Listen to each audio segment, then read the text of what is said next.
చూపిస్తే బాగానే ఉండు, మరి ట్యాక్స్లు ఎందుకు కట్టినావు? ఇన్కమ్ ట్యాక్స్లు, డివిడెండ్లు ఇవన్నీ ఎందుకు కట్టినావు? దానికి సమాధానం చెప్పాలి కదా. ఎవరి డబ్బు ఇది? ఇగో ఇక్కడ జరుగుతున్న స్కామ్. దీన్ని బయట పెట్టింది బీఆర్ఎస్. దీన్ని బయట పెట్టి ఒక్కరు సపోర్ట్ చేస్తలేడు. ఎప్పుడైనా విలేకరులు దొరకబట్టి బట్టి విక్రమార్కని అడిగితే తర్వాత చెప్తా అని కూడా పోతుండు. సప్పుడు లేదు.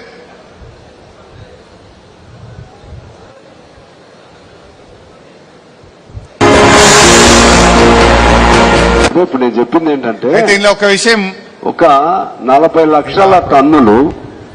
ఇక్కడ ఒక విషయం ఇంకోటి చెప్పాలి. మొన్న మేము భూపాలపల్లి పోయినాం. భూపాలపల్లి పోతే ఒక కార్మికుడు నాకు ఫోన్ చేసిండు. మన అభిమానులు ఉంటారు కదా, కేసీఆర్ అభిమానులు, బీఆర్ఎస్ అభిమానులు. అన్న అయితే మా డేట్ ఒక వారం రోజుల ముందు డిక్లేర్ చేసినాం భూపాలపల్లి పోతామని.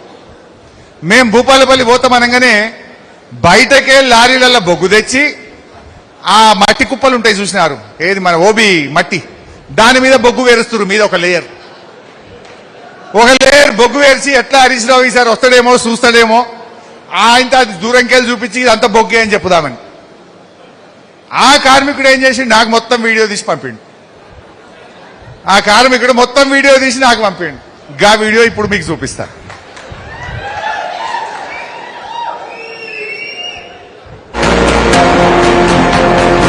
రెండు చూసిండు మీరు.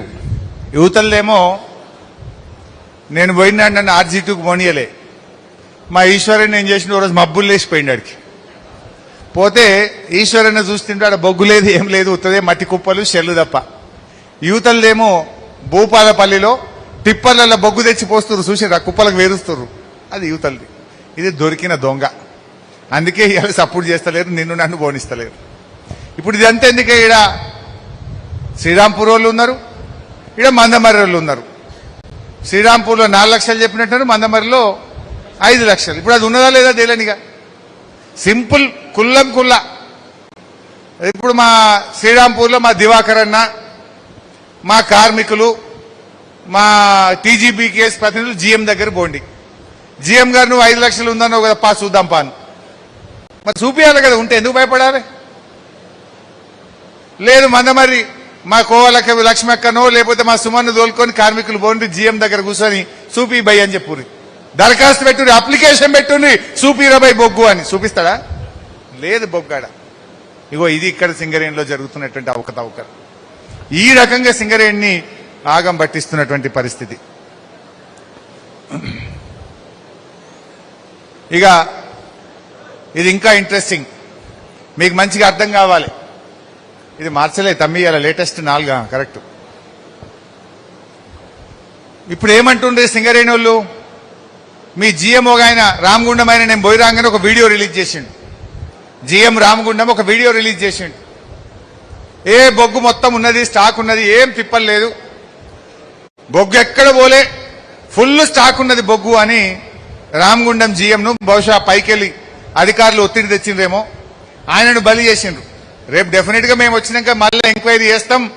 అదే సాక్ష్యం, రామగుండం GM రిలీజ్ చేసిన వీడియోనే రేపు సాక్ష్యం అవుతుంది. ఆ సాక్ష్యం ఆధారంగానే రేపు చర్యలు ఉంటాయి సింగరేణి అధికారుల మీద.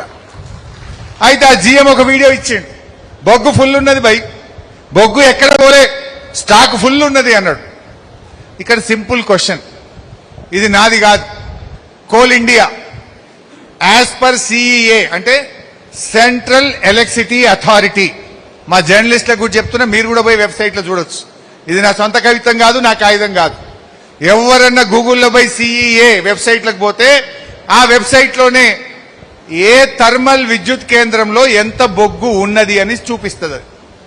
కేంద్ర ప్రభుత్వము సెంట్రల్ ఎలక్ట్రిసిటీ అథారిటీ ప్రతి థర్మల్ విద్యుత్ కేంద్రం దగ్గర ఇంత మినిమం నెల రోజుల